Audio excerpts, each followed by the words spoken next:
I'm Alex Mozed. Welcome to Winner Take All, where we talk about the constant battle between large tech monopolies and traditional incumbents. Today, we're doing a tech antitrust deep dive. There are multiple layers to this animal, and we're going to try and peel back a few pieces here to help kind of unravel what's going on, because there's a lot of different things going on. We had Tim O'Reilly on earlier this week, and he was primarily talking about how platforms, what they first take advantage of is not the consumer, it's the producer, it's the suppliers. Completely agree with him there.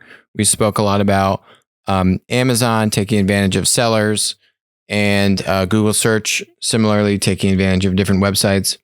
But the main buckets here, there's kind of 5 buckets I broke it out here, and this is what we're going to go over today. Is it was last week where Twitter crossed a major line in the form of how they regulate their ecosystem of creators. And so we're going to touch on that. What did Twitter do? What was in Trump's executive order? What is this thing called Section 230? You probably heard a lot about Section 230. What is it?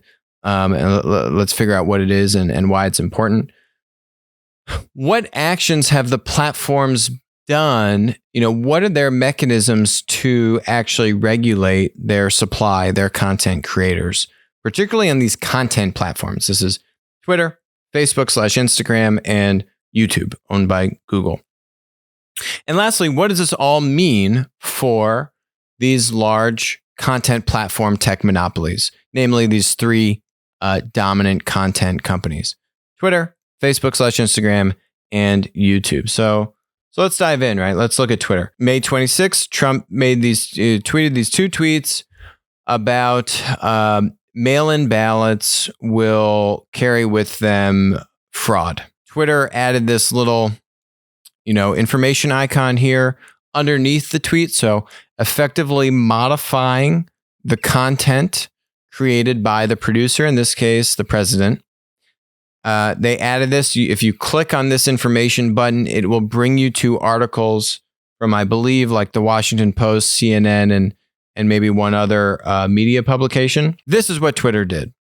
Regardless of whether or not you agree with what Twitter did, as a result of this, the Trump administration 2 days later put into place this executive order. And it's called the Executive Order on Preventing Online Censorship. And so basically it calls for, there's a few interesting parts of this. It specifically calls out Facebook, Instagram, Twitter, and YouTube. So they're clearly recognizing the dominance of these, 3 dominant content platform, in my opinion, monopolies, and the role that they play in the market. Now, they say that online platforms are engaging in selective censorship that is harming our national discourse. Tens of thousands of Americans have reported troubling behaviors, online platforms flagging content as inappropriate, even though it does not violate any stated terms of service, making unannounced and unexplained changes to their policies, and deleting content and entire accounts with no warning, no rationale, and no recourse. We've spoken many times on the show, whether it's Uber's drivers, and we spoke about California's AB5 law, which didn't address, if I'm an Uber driver, I get kicked off of Uber, I need recourse. I need a mechanism to try and refute. Maybe if a passenger had a complaint, there's no mechanism for drivers to do that. AB5, horrendous in California, did nothing to actually address that. That's one of the 2 biggest complaints of any producer, which is, hey, you kicked me off the platform, or you penalized me on the platform. I need to have a mechanism to refute this, A, and B, you're changing the rates and the fees. So for the Uber drivers, I'm Uber, and now instead of taking 20% cut, I'm taking 30%, and you can do nothing about it. Ironically enough, the California law did nothing to address those 2 biggest points and gripes of the kind of like gig economy producers. They use this word public 8 times in here. These platforms function in many ways as the 21st century equivalent of a public square. I would agree with that. They have unprecedented power to shape the interpretation of public events. Okay, not used kind of in the same context. Again, the Supreme Court has noted that social media sites as the modern public square can provide can provide perhaps the most powerful mechanisms available to a private citizen to make his or her voice heard. These sites are providing an important forum to the public for others to engage in free expression and debate. And then they cite, other case history. These are excerpts of the kind of judge opinions from these cases. The executive order is doing two things. It is directing the FCC, the Federal Communications Commission, and the FTC, Federal Trade Commission, to look at specifically these three platforms, Twitter, Facebook, and Instagram, and YouTube, as it relates to these different topics. And specifically looking at this thing called Section 230. So what is Section 230? Section 230 is a law that was passed in the late 90s, a long time ago, translation. And there's a Section 230, basically paragraph C is what everyone talks about here. And it's basically this kind of blanket protection for content platforms. So if I'm YouTube and someone posts content, a video that infringes, say it infringes on music IP or a movie studio's IP, that movie studio, that music label can't sue YouTube. YouTube isn't liable for infringing content to be put onto YouTube's website. That is the main protection that Section 230 affords to these platforms. They call them internet service providers or interactive computer services here, information content providers. And they say you're not responsible for the content put on your site. Okay, because you are not editorial. You are not a publisher, right? It makes a distinction between kind of being a forum or being a publisher. If you are a publisher, you're responsible. There's libel laws. If you are, infringing on IP laws, you can get sued and be liable. If you're a forum or you're this kind of information content provider, internet service provider, this is saying you're not liable for infringing content. But it does provide the mechanism for these content platforms to take down content or block content called offensive material. Really creates these two big distinctions. Either you're a publisher or you are a neutral kind of like forum, basically a content platform, right? And so what YouTube, Facebook, and Twitter want to be is they want to be a forum. They say that we are acting in good faith under Section 230C, and we are only taking down offensive material. Now, what does offensive material mean? So it's this section here, Section 2 of this paragraph C. Any action voluntarily taken in good faith, this is key, I'm going to come back to that in a second, to restrict access to or availability of material that the provider or user considers to be obscene, lewd, lascivious, filthy, excessively violent, harassing, or otherwise objectionable. So basically, this was put into place to take down porn. So little kids can't see porn. And it said, well, hey, you're a content platform. You're not liable for this content that's being posted to your site, but we still want you to be able to take down porn, YouTube, because we don't want our kids to see porn. But that doesn't mean that you're a publisher, YouTube, right? You're not taking kind of editorial decisions here. You're not a media firm, right? So you still don't have the liability if you have infringing content, but you can take down bad or harmful content. And it was really designed to prevent porn from going on the internet. That was where this all came. It's I think this was passed in 96, 24 years old. So what this executive order is doing is it's doing two things. It is having the FCC investigate this idea of good faith. And so here's a little YouTube video from the FCC commissioner recently describing what his agency is going to go and do. So some people say, oh, great, if you get on this path, well, you send a tweet and Twitter will then send it in the queue for 8 days while it reviews it before it sends out. That's not where this is going to end up, because Twitter goes out of business if that's where this ends up. Again, there's a line in the sand that's already been drawn by Congress. Good faith conduct gets 230 protections. Bad faith doesn't get 230 protections. There's just been not a lot of clarity about that line. So that's really narrowly what we're talking about. But of course, the rhetoric just swamps the thing that we're actually talking about, and it becomes a fight about the First Amendment when it's not a fight about the First Amendment. Everybody keeps their First Amendment rights. This is about, does this one set of actors get 230 protections, congressional debate, or what does that 230 line in the sand that Congress has already drawn really mean in today's day and age? What the FCC commissioner says is that they're going to look at this idea of good faith versus bad faith. Are platforms like Twitter taking down content that in a bad faith circumstance, right? So, for example, to kind of alter public opinion or have any kind of political gain, these kinds of things. The other thing here is what the FTC is going to do. It would be the Federal Trade Commission in this circumstance. These platforms have not only gone to Congress and publicly represented that they don't do moderation for partisan political purposes. They have terms of services as well. And so like any other business in this country, they are defining their terms of service, and that means something. And you need to be held accountable if you are blowing through your terms of service just to get at people you don't like. I kind of thought about this in the book, A Man for All Seasons. And you had William Roper, I believe it was, who said, I'm going to knock down every single tree, every single law in the land of England to get at my enemy. And Sir Thomas More said, when you've knocked down every single one of them, and then the devil turns around for you, where are you going to go for protection? And that's the case here. If Twitter can just completely disregard its terms of service to go after the president because they don't like the president, fine, don't like the president, then what happens when they decide to go after you? What happens when they decide to go after your viewpoint? I mean, these are platforms that people are building significant economic activity on. And if YouTube one day said, you know what, you are completely abiding by our terms of service, but we're going to kick you off anyways. I think that's just a business practice that fits in the unfair or deceptive business practice realm that the FTC could look at. What the FTC is going to do is going to look at the terms of service for these platforms. And it's going to say, hey, hey, Facebook, hey, Twitter, these were your rules about what is infringing content and about your policy to, say, ban a user from using Facebook or Twitter.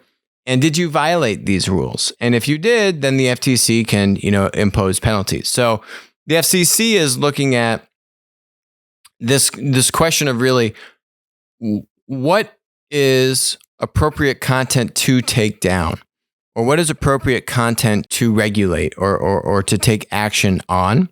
And the FTC is then going to see if, here are the rules that the platforms have stated, and did they not follow those rules? Both of these things are going to help protect producers. And, as we spoke about on the show with Tim O'Reilly, producers and creators in this case are the first ones that get taken advantage of. So here are the main 4 pieces of a core transaction. So let's think about, what actions do these platforms take to regulate content and users today? So here are the 4 steps. You create content, you create a tweet, you create a post on Instagram. The platform then helps to connect that content. Then the platform helps a consumer consume that content. So, you're reading the tweet, you're watching the video, and then compensate. That could be you leaving a like, or say sharing the tweet, liking the video, etc. So you have these 4 steps of the core transaction. So these platforms will, on the create step, if they ban your account from Twitter or Facebook, well, now you can't create anymore. So the create step is gone. Or now you created a tweet, you're trying to post that tweet, and then they'll shadow ban your tweet, right? On this connection piece of the chart here, you're still able to create and post the tweet, but no one's actually able to see it, right? So you have either I can ban or suspend the user from Twitter altogether. I could take down their individual tweet or post, right? So those are both on the create stage. The third mechanism is to shadow ban. So you pretty much have these 3 mechanisms to regulate content and regulate usage on these content platforms. Twitter modifying the president's tweet is now a 4th mechanism, right? It's saying it's kind of a more diluted step from those past 3. If I'm banning your account altogether, that's the most aggressive. If I'm taking down your post, then that's the second most aggressive.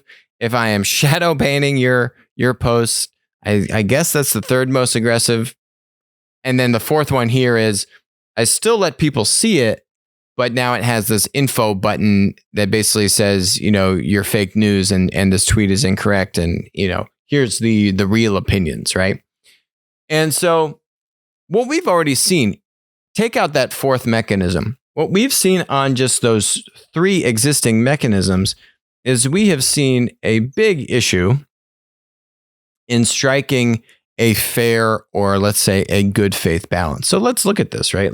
There have been a myriad of issues here around Twitter suspensions. This is the Wikipedia page. Good, it's working now. This is the Wikipedia page. You can see Rose McGowan having her account suspended, Courtney Love, and they've got a bunch of kind of the high profile cases on of Twitter, banning users either permanently or temporarily. This is a long list. Okay. So there's the Twitter list. You've got Facebook here banning. This was just this past December. Facebook banned this journalist, shared his YouTube video, which was about YouTube censoring creators. And then Facebook took that down. So what is the guy left to do? You have Twitter here suspending this person who was tweeting about hoping like Baby Yoda would die painfully. This guy got suspended from Twitter. Twitter didn't take too kindly to that, and they suspended his account. You have a lot of religious groups here. Censorship of Christian viewpoint threatens your internet freedom. Point is, there are a lot of examples of content platforms taking down content that it's a very thin line to say, is that content inappropriate? Is it harmful? If we look back at this section 230, obscene and lewd content. That could be a pretty broad definition, right? If something is obscene or lewd. So it kind of depends on your perspective, right? If you're really not religious, or you don't believe in God, or so you don't like Christianity, for example, then yeah, you could probably flag a lot of that content.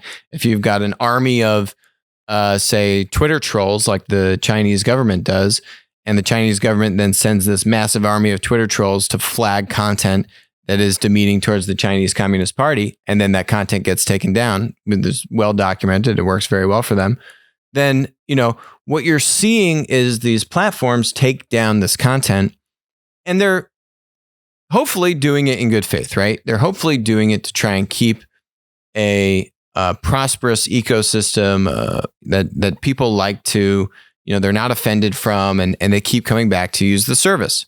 Now, here's the challenge with all of this. They're monopolies. And so you see this in the executive order about this kind of public forum concept. So when you're a monopoly, things change. Because if I only have one channel to get my message out, right? Or that Facebook person that was banned, right? YouTube took down his video about YouTube censorship. Then he tried to go post an article on Facebook about YouTube censorship and taking down his stuff. You just don't have any channels to go. And oh, by the way, creating content for YouTube videos is very different than creating content for Facebook. Is very different than creating content for Twitter.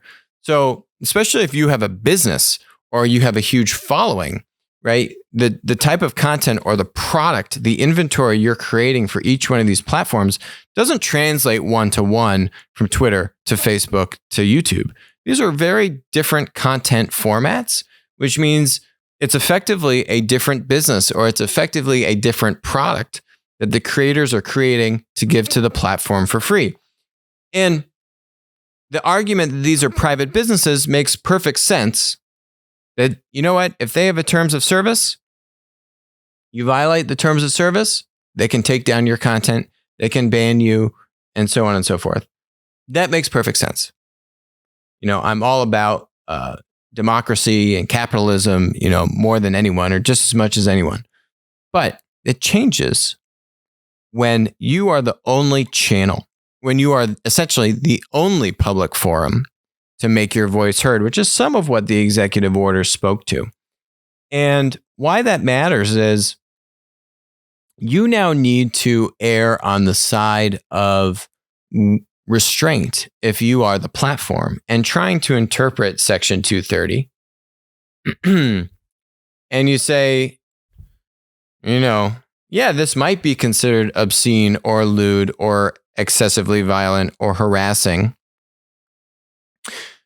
But if you do ban this person from your service, they really don't have anywhere else to go.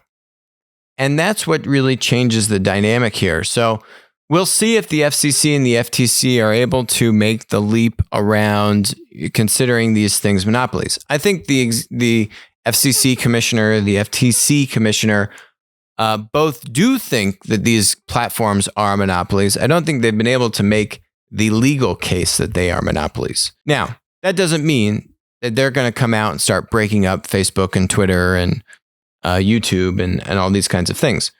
But what should happen and what you want to see is these platforms, instead of having now 3 mechanisms and now Twitter adding a 4th mechanism, this kind of modifying the content, you want to see less of that. You want to see less things or no things being modified, right? You want to see that 4th mechanism go away. You want to see less people. Doesn't matter if they are religious, if they are left, if they are right. You want to see less people being banned. You want to see less content being taken down. You want to see less content being shadow banned. You want to see less regulation from the platform to the producers to the suppliers. This will mean that the consumer actually is hurt in this scenario, that the consumer is exposed to content that could be considered obscene or lewd or harassing or violent, more so than maybe that consumer would want. Now, let's keep in mind that consumers have the ability to hide content from certain users. They have a lot of functions that they can do to just not see content if it is offensive to them or if they don't want to see it. So you are able to kind of self-select the type of content you want to see as the consumer. But the producers need to be protected. And that's what this executive order has set into motion. Rather, that is what Twitter's 4th mechanism, the modifying mechanism, has set into motion. These are events that have now begun, and you can't roll them back. The FCC is launching an investigation. The FTC is launching an investigation, and there is going to be some form of penalty for certainly Twitter. But as I was going over these examples, YouTube included, they are all guilty of having been too aggressive in how they are policing their users and the content created on the ecosystem. It could very well be in good faith, although I think there's enough examples here that you would certainly find that there's been some bad faith cases here for all the platforms involved. It doesn't mean that these businesses should be broken up. It means that they need to start to do less of this. Now, that will mean that the ecosystem gets diluted. The quality of the ecosystem gets diluted.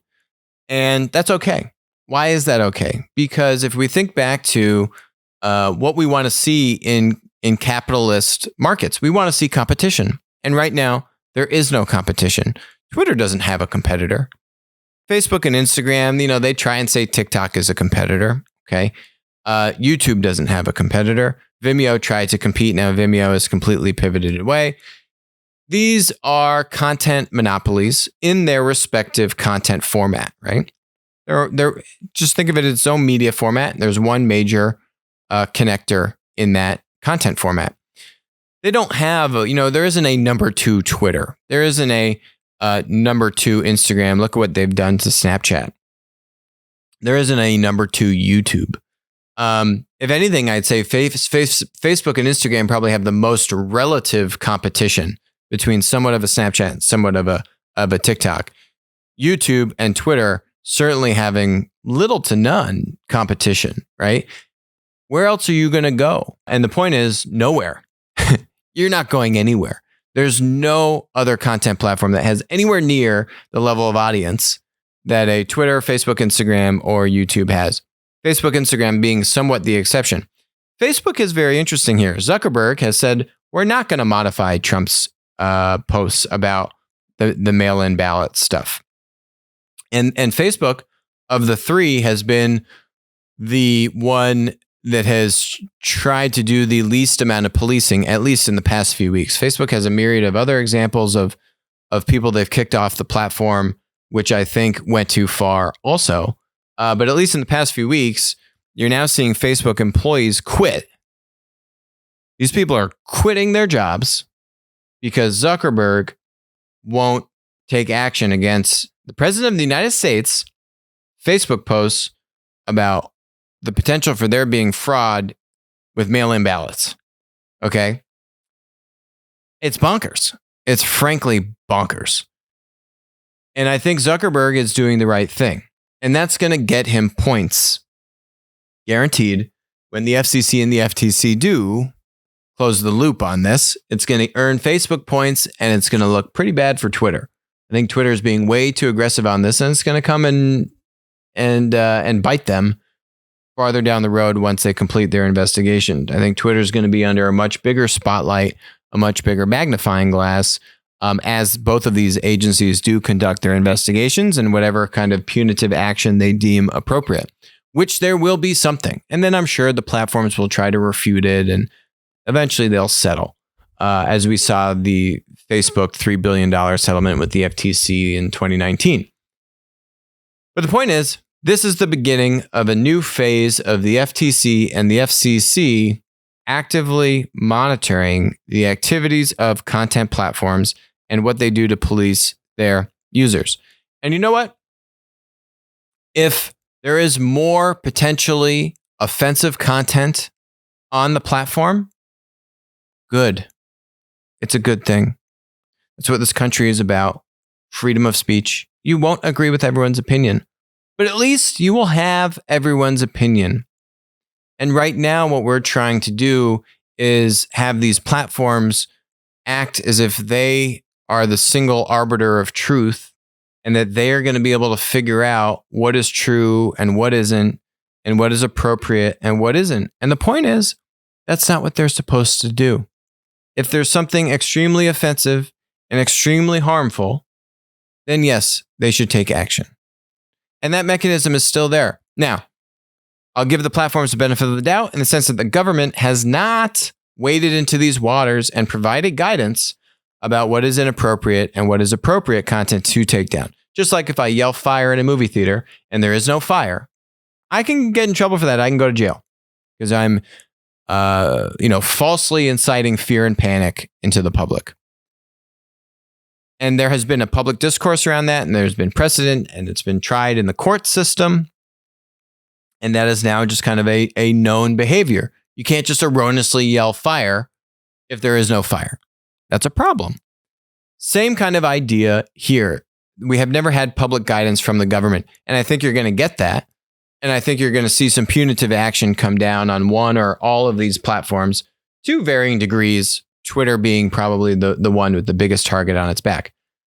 I would much rather see more content, more freedom of speech, more offensive stuff on the internet than less offensive stuff. Now, what that also does is it prevents an opportunity for smaller competitive content platform startups to actually have a fighting chance to compete against the large content platform monopolies, right? If the large content platform monopolies are now under more government scrutiny and have to let in more stuff, more content that people might disagree with, you might actually see users leave. You might actually see users go and self-select out to more niche content platforms. Wouldn't that be really interesting? So now you're kind of, by doing this, you're actually kind of, the government is somewhat implicitly forcing or creating an opportunity for content platform startups who are private, they're all private, but who are private and not monopolies, to be able to police their users more aggressively and more proactively than what the content platform monopolies are now not able to do. And they need to now, as a rule, let in more stuff than they kick out, essentially. That would be the future state that I would love to see. And I think this executive order sets things down that path. I think Jack Dorsey's making actually a number of questionable decisions right now. I don't know how Jack Dorsey says and decrees that all of Twitter is now going to work remotely for the rest of the company's future when you're 2 months into the COVID-19 pandemic. How do you make these massive decisions on very limited amount of information? You say, we're going to be remote for the rest of our company's future. He just seems to be enjoying to make a lot of these, I don't know, it's seemingly kind of like fashionable decisions which seem premature or seem strategically questionable for the betterment of his own company. Also remember that Elliott, the hedge fund activist investor, which has now taken a board seat at AT&T to cause activist commotion at AT&T and a couple other places, eBay, they're not afraid of ruffling feathers in platform companies. They have a board seat and an activist position in Twitter. And they were on Jack's case to say, Jack, how can you be the CEO of two publicly traded companies, Square and Twitter? And then Jack basically said, we're going to do more share buybacks and we're going to get some more independent board governors onto the board and kind of rejig the board to placate them for the time being. But Jack's in a little bit of a hot seat. These decisions seem questionable to me at best and, actually inappropriate if I was being more honest with how his decision making is. He's set a series of events into motion that didn't have to happen, not just for himself, Twitter, but all of his other content platform companies, Facebook, Google/YouTube included. So I hope it'll go in this direction. We will see. It's a very meaty topic. There's a lot of moving parts if you followed along so far on the stream, but this has been needed. Not a lot of people want to hear this. Clearly, the Facebook employees that are quitting don't want to hear this. But this goes back to our rights, freedom of speech. And when you have monopoly content platforms, which these companies absolutely are, you have to let more content through than maybe you would like. And that's the rub. That's what happens. You're a monopoly. Deal with it. Let the people post the content that maybe you don't agree with, but you got to let it through. Otherwise, hopefully, there will start to be some government protection here for the creators. And as Tim O'Reilly said, the creators, which I agree with him wholeheartedly, the creators, the suppliers, the producers are the first people to be taken advantage of by the platforms. We're seeing that in spades here. The Twitter thinks they can take advantage of the president of the United States. And Facebook, by the way, Facebook took down the Facebook post from the president of Brazil because he was making a post about like hydrochloroquine being a cure or something like that for COVID. And so Facebook actually took down the post. So that's what I'm saying. Facebook dodged a bullet here. Twitter's in the hot seat. Facebook has done its own amount of regulating and this kind of thing. So last example of this. If you don't believe me that these platforms could be acting in bad faith, okay, look at this. I'm going to twitter.com. Let me do a search. Doing a search for a word. The word is racist. Okay, I just punched in racist into Twitter. Now I'm going to click the people tab. Look who is the first result on Twitter when you punch in racist. The president of the United States. You make up your own opinion. Thank you very much for joining us on Winner Take All. Have a great weekend. I'll talk to you next week.